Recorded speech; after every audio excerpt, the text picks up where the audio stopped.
muito bem-vindos a mais um vídeo. Eu sou Natália Andalécio e esse é mais um do nosso Então é Isso. Aqui tá fazendo barulho aqui pra na hora de eu gravar, né? Aqui não tá tendo condição, né, gente? Ah, pelo amor de Deus, olha essa vinheta aí.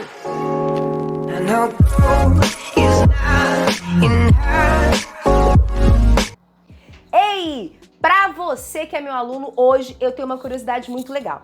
A gente vai falar um pouquinho do que foi aí a ascensão do tipo de governo chamado democracia, que é um tipo de governo que nós vivemos hoje, nos dias de hoje aqui no Brasil e na grande maioria dos países do mundo, tá bom? E se você não sabe, dá um Google aí.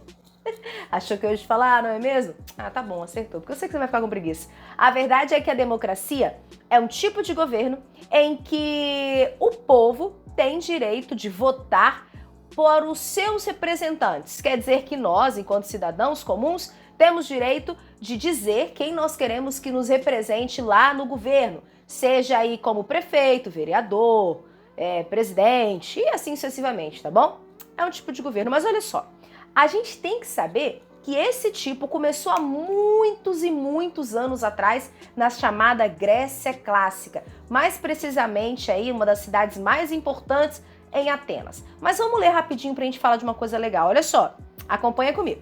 As cidades-estados começaram a surgir no século 8 a.C. Ei, mas em que cidade-estado? Cidade-estado é uma coisa que também pode ser chamada de polis, que é uma unidade política e economicamente independente. Naquele tempo, as cidades-estados elas não formavam uma unidade política, tudo bem? Não formavam um país entre si. Elas tinham línguas, costumes que eram comuns entre elas e que identificavam todo mundo daquela região. Agora, elas não tinham um governo que mandava em todo mundo. Cada cidade, no caso, cada cidade-estado, tinha o seu próprio governo, tá bom?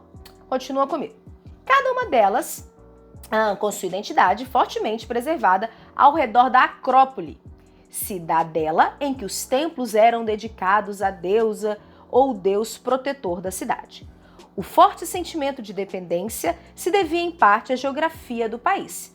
Cada cidade e seu entorno agrícola ficavam isoladas das vizinhas por cordilheiras e pelo mar. Mas vamos desde o início, olha só. No início, o poder estava nas mãos das principais famílias da nobreza de cada cidade-estado. Então aí a gente tinha um tipo de governo monárquico, tá bom?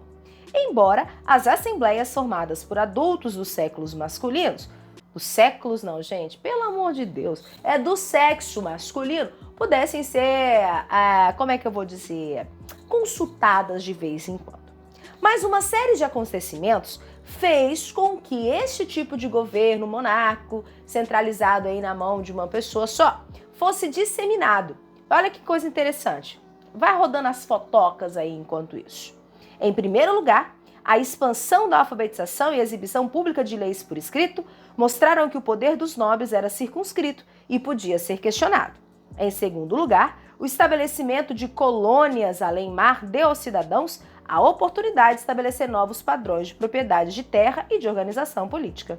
Em terceiro lugar, o desenvolvimento de táticas militares novas e altamente eficientes, o que fez com que homens livres tivessem uma sensação de poder muito real, que não podia ser deixada para lá ou não podia ser desrespeitada. Esses acontecimentos levaram ao nascimento da democracia em várias cidades-estados gregas, principalmente em Atenas, a mais poderosa de todas, onde as decisões eram tomadas por assembleias de todos os cidadãos adultos. A democracia não foi de modo algum universal, tudo bem? Era necessário ser homem, maior de idade, ter posses e tudo mais para se fazer representar naquele meio, tudo bem? Mas Atenas, que foi uma cidade extremamente importante, teve o seu desenvolvimento da seguinte maneira. As tentativas do poderoso Império Persa de conquistar a Grécia no início do século V a.C.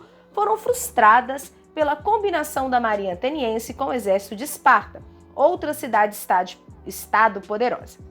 Na esteira da vitória, Atenas começou a se impor sobre suas vizinhas e aliadas, algumas das quais se voltaram contra Esparta, sua grande rival. As tensões culminaram na prolongada e destrutiva Guerra do Peloponeso.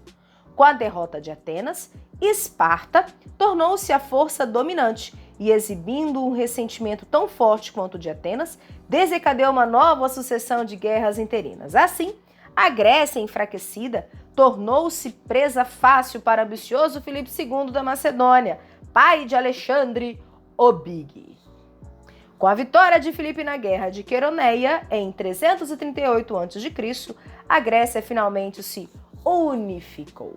Então, rapidamente, nós vimos que a democracia aí foi fruto de uma evolução da sociedade que teve em 3 grandes importâncias, tudo bem? A gente viu que Atenas foi lá, quis arrumar guerra com todo mundo, teve uma guerra grande com Esparta, que se chamou Guerra do Peloponeso, e somente depois, com Filipe II, houve a unificação dessas 2 cidades. Mas calma, que isso é coisa para outro vídeo, tá bom? Eu vou ficando por aqui hoje. Curte, comenta, compartilha. Um beijo e até o próximo vídeo.